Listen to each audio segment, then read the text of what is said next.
Saudara-saudara, kita duduk di majelis yang mulia ini untuk memperingati Isra wal Mi'raj baginda Nabi besar Muhammad SAW. Kita duduk di sini, kita tidak pernah memandang langsung wajahnya Nabi. Kita tidak pernah berjumpa langsung dengan Nabi. Kita tidak pernah duduk bersama-sama dengan Nabi. Untuk apa kita duduk di sini kalau bukan karena iman dan cintanya kita kepada Nabi Muhammad? Padahal kita tidak pernah berjumpa dengan Nabi, bertemu dengan Nabi tidak pernah, duduk bersama Nabi tidak pernah. Tapi kita beriman kepada Nabi Muhammad. Kita cinta kepada Nabi Muhammad. Kita umat yang dirindukan oleh Nabi, umat yang dicintai oleh Nabi. Rasulullah ketika beliau sedang duduk bersama para sahabat, Rasulullah berkata, wahai para sahabat, tahukah kalian golongan-golongan yang soleh? Tahukah kalian golongan-golongan yang mulia? Sahabat berkata, apakah para malaikat ya Rasulullah? Rasul berkata, bagaimana mungkin malaikat tidak mulia sedangkan mereka berada di sisi Allah? Ada lagi yang mulia. Apakah para nabi dan rasul? Bagaimana mungkin nabi dan rasul tidak mulia sedangkan Allah menurunkan wahyu untuk mereka? Ada lagi yang mulia. Apakah kami ya Rasulullah? Bagaimana mungkin kalian para sahabatku tidak mulia sedangkan aku berada di tengah-tengah kalian? Ada lagi yang mulia. Kata sahabat, Allah dan engkau yang lebih tahu ya Rasul. Rasulullah menundukkan kepala, Nabi Muhammad menundukkan kepala. Dari kedua pelupuk mata beliau mengeluarkan air mata, membasahi pipi beliau sampai ke janggutnya beliau. Beliau menundukkan kepala sambil menangis dan beliau berkata, golongan yang mulia ini, golongan yang soleh ini, mereka golongan-golongan yang adanya nanti di akhir zaman. Mereka tidak pernah duduk bersamaku, mereka tidak pernah memandang wajahku, mereka tidak pernah mendengar langsung kata-kataku, akan tetapi mereka beriman kepadaku, kata Rasul. Mereka umat yang aku rindukan, mereka umat yang aku cintai. Tuba liman yarani wa amana bi, wa tuba summa tuba liman lam yarani wa amana bi. Sungguh beruntung orang-orang yang beriman kepadaku, kemudian orang-orang yang melihatku kemudian beriman kepadaku. Dan sungguh beruntung, dan sungguh beruntung, dan sungguh beruntung. 3 kali keberuntungan, 3 kali kemuliaan bagi orang-orang yang tidak pernah melihatku, akan tetapi mereka beriman kepadaku. Siapa? Kita umat Nabi Muhammad SAW. Kita tidak pernah memandang wajah Nabi, tidak pernah berkumpul dengan Nabi, tapi kita beriman kepada Nabi Muhammad. Apalagi kita umat Islam Indonesia. Umat Islam Indonesia, umat yang dicintai oleh Rasulullah As-Sayyid Al-Habib Muhammad bin Ali Al-Maliki. Ketika beliau berziarah ke makam Nabi Muhammad, dalam keadaan sadar, beliau berjumpa langsung dengan Nabi Muhammad. Di belakang Nabi Muhammad ada ribuan orang.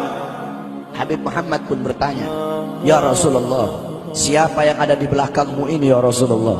Ribuan orang ini, ribuan golongan ini, siapa ya Rasulullah? Rasulullah berkata, ini mereka yang ada di belakangku. Mereka adalah umat Islam yang aku cintai. Mereka umat Islam yang ada di Indonesia, kata Rasulullah SAW. Kita dicintai oleh Rasul. Kenapa? Coba kita lihat di Indonesia, saudara-saudara. Kalau bulan Maulud, kalau bulan Rabiul Awal, di kampung-kampung, di musola-musola, setiap masjid, setiap langgar, setiap pesantren, setiap RT, setiap RW pasti bikin maulid Nabi Muhammad. Kalau udah bulan Rajab, setiap pesantren, musola, masjid, kampung, RT, RW pasti bikin Isra wal Mi'raj bagi Nabi besar Muhammad. Negara-negara yang lain, tempat-tempat yang lain tidak seperti kita, saudara-saudara. Makanya kita menjadi umat yang dicintai oleh Rasul, umat yang dimuliakan oleh Nabi Muhammad, umat yang dirindukan oleh Nabi Muhammad SAW. Allah berkata dalam Al-Quran, laqad ja'akum rasulun min anfusikum azizun alaihi ma'anittum harisun alaikum bil mu'minina raufur rahim.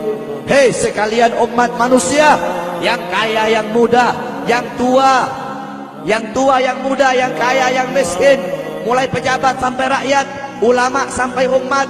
Hei sekalian umat manusia, laqad ja'akum, telah sampai kepada kalian, telah datang kepada kalian rasulun, utusan Allah, min anfusikum, dari golongan kalian manusia. Azizun alaihi ma anittum, sungguh berat baginya penderitaan yang kau alami, sungguh berat baginya kesusahan yang kau alami. Sebelum kalian susah, dia lebih dahulu susah. Sebelum kalian menderita, dia lebih dahulu menderita. Sebelum kalian menangis, dia lebih dahulu menangis. Sebelum kalian berdarah, dia lebih dahulu berdarah. Azizun alaihi ma anittum, harisun alaikum, dia menjaga kalian, menjaga akidah kalian, keyakinan kalian, tauhid kalian, syariat kalian, salat kalian, agar kalian tidak menyimpang, agar kalian tidak tersesat, agar kalian tetap berada di jalannya Allah. Bil mu'minina raufur rahim, kepada orang-orang yang beriman beliau sangat cinta, beliau sangat sayang, beliau mencintaimu sebelum engkau mencintainya, beliau merindukanmu sebelum engkau merindukannya. Siapa beliau? Siapa dia? Dia adalah seorang manusia yang mengorbankan jiwanya, mengorbankan nyawanya, mengorbankan darah dan hartanya demi kita sebagai umat. Beliau kepanasan, kedinginan, 3 hari 3 malam makan, mengganjal perutnya dengan sebongkah batu. Perut suci beliau berbunyi. Kelaparan bukan untuk dirinya, kelaparan bukan untuk anak cucunya, kelaparan demi kita sebagai umat. Beliau seorang manusia yang pipinya pernah tertusuk duri sampai tembus ke sebelah demi kita sebagai umat. Beliau seorang manusia yang pernah wajah beliau dilempari kotoran demi kita sebagai umat. Lupakah kalian dengan air mata beliau yang menetes setiap malam demi kalian?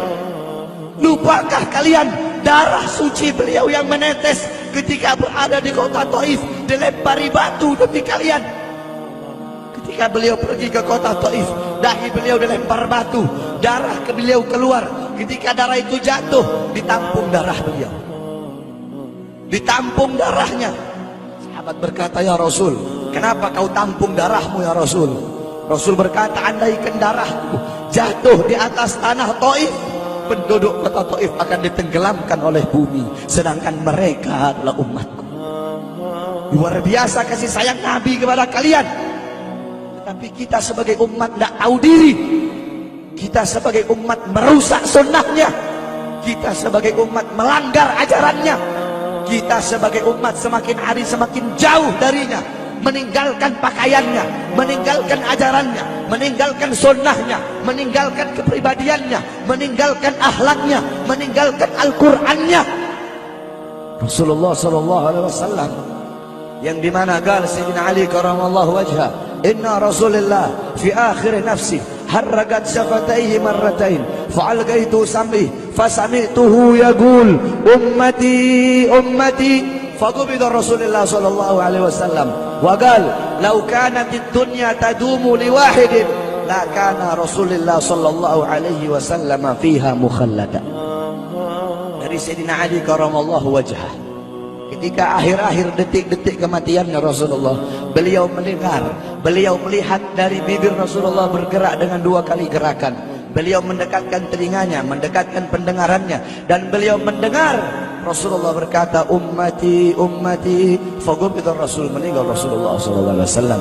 Ketika nyawa Rasulullah akan dicabut, Rasulullah berkata kepada Jibril, wahai Jibril, aku belum puas meninggalkan umat. Aku tidak mau meninggalkan mereka dalam keadaan belum diberi jaminan oleh Allah. Wahai Jibril, sampaikan kepada Allah, aku tidak minta jaminan untuk diriku, aku tidak minta jaminan untuk keluargaku, aku minta jaminan untuk umatku. Wahai Jibril, sampaikan kepada Allah. Jibril pun pergi kepada Allah. Jibril pun berkata, ya Allah, kekasihmu Muhammad meminta jaminan untuk umatnya. Allah bilang, wahai Jibril, katakan kepada Muhammad, aku tidak akan menghinakan umat Muhammad. Basyirhu fa innahu awwalu nasin kharijum minal ardi idza bu'isu. Kemudian beliau ditarik lagi nyawa beliau. Beliau berkata, ya Khalil Israel, wahai kekasihku Israel, apakah seperti ini rasa sakit ketika dicabut nyawa?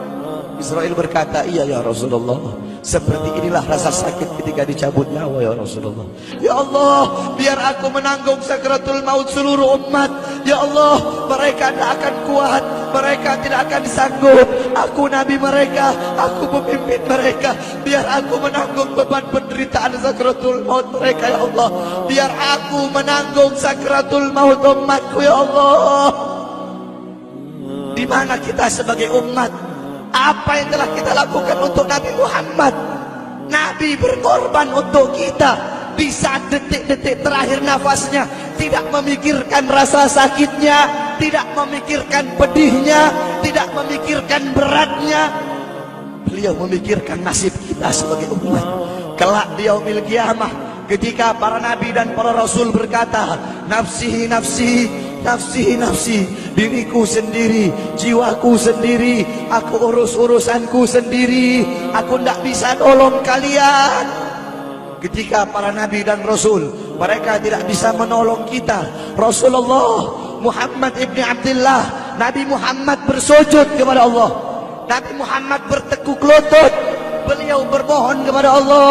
Beliau berkata, ya Allah, aku tidak minta pengampunan untuk diriku, wala Fatimah, wala Hamzah. Aku tidak minta pengampunan untuk Fatimah, aku tidak minta pengampunan untuk Hamzah. Aku cuma minta pengampunan untuk umatku ya Allah, untuk umatku ya Allah. Rasulullah tidak meminta pengampunan untuk dirinya, tidak meminta pengampunan untuk anaknya, tidak meminta pengampunan untuk paman bibinya, tidak meminta pengampunan untuk keluarga atau anak cucunya, tetapi beliau meminta pengampunan untuk kalian sebagai umat. Karena begitu cintanya beliau kepada umat, karena begitu sayangnya beliau kepada umat, sampai-sampai beliau berkata, lau yushaku ahadukum li syaukatin fi rijlih la ajidu ala ma'a fi qalbi. Andaikan kalian, salah satu dari kalian kakinya tertusuk duri, andaikan salah satu dari kita yang duduk di sini kaki kita ada yang terkena duri, pasti kita merasakan sakit. Apa kata Rasul? Maka aku tidak merasakan apa yang kalian rasakan, kecuali yang aku rasakan, sampai dalam hati aku rasakan rasa sakit kalian. Ya, bagaimana cintanya Rasul kepada kita? Apa yang sudah kita lakukan untuk Nabi? Sudahkah kita mengorbankan kedua mata kita untuk memandang hal-hal yang disukai oleh Nabi? Sudahkah mengorbankan kedua tangan kita memberi makan golongan-golongan yang dicintai oleh Nabi? Mengorbankan lidah kita untuk mendakwahkan, mensuarakan ajaran syiar Nabi? Sudahkah mengorbankan kedua kaki kita melangkah ke tempat-tempat yang diridhoi oleh Nabi? Kita masih belum bisa balas jasa Nabi, dan tidak akan pernah bisa membalas jasa Nabi Muhammad. Jangankan kita duduk di sini berjam-jam, walaupun kita duduk di sini sampai pagi kita duduk, seumur hidup kita duduk di sini, masih belum bisa membalas jasa Nabi Muhammad.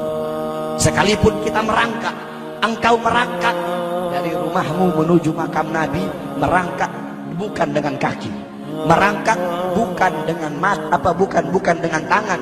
Walaupun kalian merangkak dengan kedua mata dari rumah kalian menuju makam Nabi, itu masih belum bisa membalas jasa-jasa Nabi Muhammad sallallahu alaihi wasallam.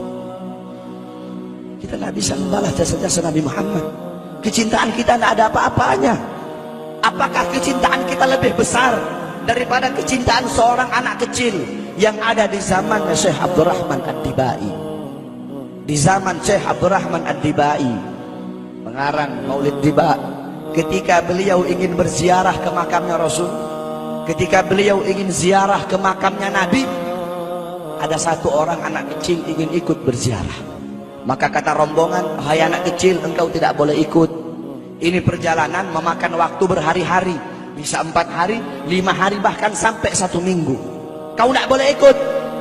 Pergi anak kecil tersebut. Pergilah rombongan Syekh Abdurrahman Ad-Dibai untuk ziarah ke makamnya Nabi. Tanpa sepengetahuan rombongan, ternyata anak kecil tersebut bergelantungan di bawah kereta kuda Syekh Abdurrahman Ad-Dibai. Anak kecil itu bergelantungan. Dia sampai berhari-hari gak makan, gak minum, gak tidur. Hanya apa? Hanya ingin pergi ziarah ke makam Nabi. Saking cintanya kepada Nabi Muhammad. Dia sembunyi-sembunyi bergelantungan di bawah kereta. Gak makan, gak minum, gak tidur berhari-hari. Sampai ketika sampai di Madinah, itu anak kecil jatuh. Itu anak kecil terjatuh. Rombongan bilang, bukan ini anak kecil yang waktu itu mau ikut? Berarti sudah berhari-hari dia di bawah kereta ini. Dia gak makan, dia gak minum, dia gak tidur. Anak kecil itu berlari. Anak kecil itu berlari sampai dia jatuh. Saking bahagianya, dia sudah sampai di Madinah. Dia ambil debu-debu Madinah, pasir Madinah dia ambil, dia usapin ke mukanya. Saking bahagianya, sampai itu anak mati. Anak kecil tersebut mati membawa kecintaannya kepada Nabi Muhammad. Anak kecil itu mati, gak makan berhari-hari, gak tidur, gak minum, hanya ingin ziarah ke makam Nabi Muhammad. Padahal anak kecil itu tidak pernah memandang Nabi, tidak pernah berkumpul dengan Nabi, tapi kecintaannya luar biasa kepada Rasulullah. Akhirnya anak itu dimakamkan oleh Syekh Abdul Rahman Ad-Dibai di Madinah. Anak kecil itu dimakamkan di Madinah. Nah, setiap tahun Syekh Abdul Rahman Ad-Dibai ziarah ke makamnya Nabi, pasti ziarah ke makam itu anak kecil. Yang anehnya, setiap Syekh Abdul Rahman Ad-Dibai ziarah makam anak kecil tersebut, kubur anak kecil tersebut bergeser dengan sendirinya mendekati makam Nabi Muhammad SAW. Sampai sekarang makam anak kecil itu ada di samping Masjid Nabawi. Saking cintanya anak kecil tersebut kepada Rasulullah SAW. Kecintaannya kita nggak ada apa-apanya. Kita tiap hari maksiat, tiap hari berbuat dosa, melakukan hal-hal mungkarat, dhalalat, sayyiat. Takutlah kita kepada Allah. Kembalilah ke ajaran Nabi Muhammad.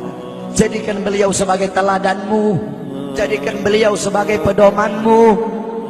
Hidupkan rumah tanggamu dengan ajaran beliau. Hidupkan kampungmu dengan dengan ajaran dan sunnah beliau. Jadikan rumah tanggamu rumah tangga Sayyidina Muhammad, kampungmu kampung Sayyidina Muhammad, desamu desa Sayyidina Muhammad, kotamu kota Sayyidina Muhammad sallallahu alaihi wasallam.